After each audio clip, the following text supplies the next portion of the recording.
ಸರಿಯಾದ ಅಳತೆಯಲ್ಲಿ hotel style masala dosa ಯಾವ ರೀತಿ ಮಾಡೋದು ಅನ್ನೋದು ನೋಡೋಣ ಬನ್ನಿ. 3 ಕಪ್ ಆಗಷ್ಟು ರೈಸನ್ನು ಹಾಕ್ಕೊಂಡಿದ್ದೀನಿ. 1 ಕಪ್ ಆಗಷ್ಟು ಉದ್ದಿನಬೇಳೆ, ಅರ್ಧ ಕಪ್ ಆಗಷ್ಟು ಕೆಂಪಕ್ಕಿ, ಅರ್ಧ ಕಪ್ಪು ಕಡಲೆಬೇಳೆ, ಒಂದು ಅರ್ಧ ಟೀ ಸ್ಪೂನ್ ಆಗಷ್ಟು ಮೆಂತ್ಯ ಹಾಕಿ ನೀರಲ್ಲಿ ಹಾಕಿ ಚೆನ್ನಾಗಿ ತೊಳೆದು 5 ಅಥವಾ 6 ಗಂಟೆಗಳ ಕಾಲ ನೆನೆಸಿಟ್ಕೊಳ್ಳೋಣ.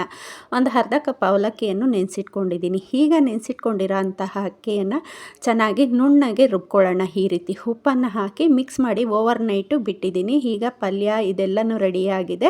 ಹಾಗೆಯೇ ದೋಸೆಗೆ ಹಾಕೊಳ್ಳೋಕ್ಕೆ ಸ್ವಲ್ಪ ಸಕ್ಕರೆಯನ್ನು ಹಾಕಿ ನಾನೀಗ ಹಿಟ್ಟನ್ನು ರೆಡಿ ಮಾಡ್ಕೊಂಡಿದ್ದೀನಿ. ಈಗ ಹೆಂಚು ಮೇಲೆ ಸ್ವಲ್ಪ ನೀರನ್ನು ಹಾಕಿ ಈ ರೀತಿ ಮೀಡಿಯಮ್ ಸೈಜಾಗೆ ದೋಸೆಯನ್ನು ಹಾಕ್ಕೊಂಡು ತುಪ್ಪ ಅಥವಾ ಎಣ್ಣೆಯನ್ನು ಹಾಕ್ಕೊಂಡು ಸ್ವಲ್ಪ ಚಟ್ನಿ ಪುಡಿಯನ್ನು ಹಾಕ್ಕೊಂಡಿದ್ದೀನಿ. ಕೆಂಪು ಚಟ್ನಿ ಬೇಕಾದರೂ ಮಾಡ್ಕೊಳ್ಬೋದು. ಈಗ ಪಲ್ಯವನ್ನು ಹಾಕಿ ಇಟ್ಟರೆ ಬಿಸಿ ಬಿಸಿ ಆಗಿರೋ ಅಂತಹ ಮಸಾಲೆ ದೋಸೆ ಮೇಲೆ ಬೆಣ್ಣೆ ಹಾಕ್ಕೊಂಡು ತಿಂದರೆ ಸೂಪರಾಗಿರುತ್ತೆ.